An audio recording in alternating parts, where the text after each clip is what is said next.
భారతదేశ 80వ స్వాతంత్ర దినోత్సవ సందర్భంగా అందరికీ కూడా శుభాకాంక్షలు కూడా తెలియజేస్తాను. అలాగే ఎంతోమంది త్యాగదనుల యొక్క త్యాగాల వలన ఈ దేశంలో కేవలం అహింస, శాంతి, సత్యం అనే 3 మార్గాల ద్వారానే గాంధీజీ గారి నాయకత్వంలో స్వాతంత్రాన్ని కూడా సమర్పించుకున్నాం. 75 సంవత్సరాలు పూర్తి కూడా చేసుకున్నాం. ప్రజాస్వామ్య పద్ధతుల్లోనే ప్రజలే మనమే ప్రజల చేత ఎన్నుకోబడి ప్రజాస్వామ్య పద్ధతుల్లోనే అనేక రకంగా తీసుకొని పోయాం. ఎంతలో ఈరోజు అత్యంత గొప్ప దేశంగా కూడా ప్రపంచంలోనే ఒక ఆధునిక రాజ్యాంగం కూడా ఏర్పడింది కూడా అందరికీ కూడా తెలుసు. అలాగే ఈరోజు వారందరినీ కూడా త్యాగదనులందరినీ కూడా స్మరించుకుంటూనే మనం అందరూ కూడా ఒకటి గుర్తు పెట్టుకోవాల్సిన అవసరం ఉంది. మనం ఎంతో ముందుకు పోయాం. స్వాతంత్ర ఫలాలు కూడా అందరికి కూడా అందాయి.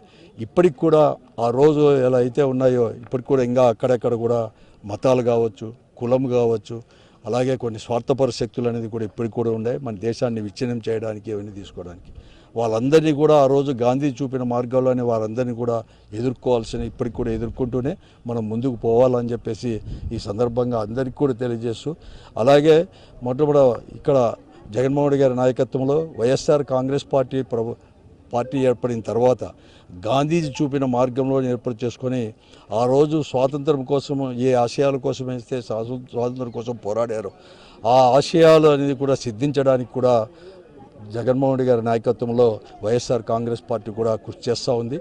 అధిక ముఖ్యమంత్రిగా జగన్మోహన్ రెడ్డి గారు ఉన్నప్పుడు కూడా గాంధీజీ కలగన్న గ్రామ స్వరాజ్యాన్ని తీసుకొని రావడానికి కానీ మరీ ముఖ్యంగా కూడా ప్రజల ముంగింటికే ఒక పరిపాలన తీసుకొని రావాలని చెప్పి ఆ రెండు కూడా తీసుకొని వచ్చేసి ఒక సచివాలయ వ్యవస్థని తీసుకొని వచ్చేసి కూడా గ్రామ స్వరాజ్యాన్ని ప్రజల ముంగింటికే పరిపాలన కూడా తీసుకొచ్చింది వైఎస్ఆర్ కాంగ్రెస్ పార్టీ ప్రభుత్వం కూడా ముఖ్యంగా. అది కూడా ఈరోజు కూడా ఏదేమైనా కానీ తీసుకొని వస్తాం. ఈరోజు స్వార్థంగా కూడా మతాన్ని, కులాన్ని అడ్డం పెట్టుకొని ముఖ్యంగా అవినీతి ఇవన్నీ కూడా పెరిగిపోయి అవన్నీ కూడా మనమందరూ కూడా దానిపైన కూడా శాంతియుతంగా పోరాడాల్సిన అవసరం కూడా అందరిపైన కూడా బాధ్యత ఉందని చెప్పేసి మరొక మారు కూడా స్వాతంత్ర దినోత్సవ శుభాకాంక్షలు కూడా తెలియజేస్తున్నాం.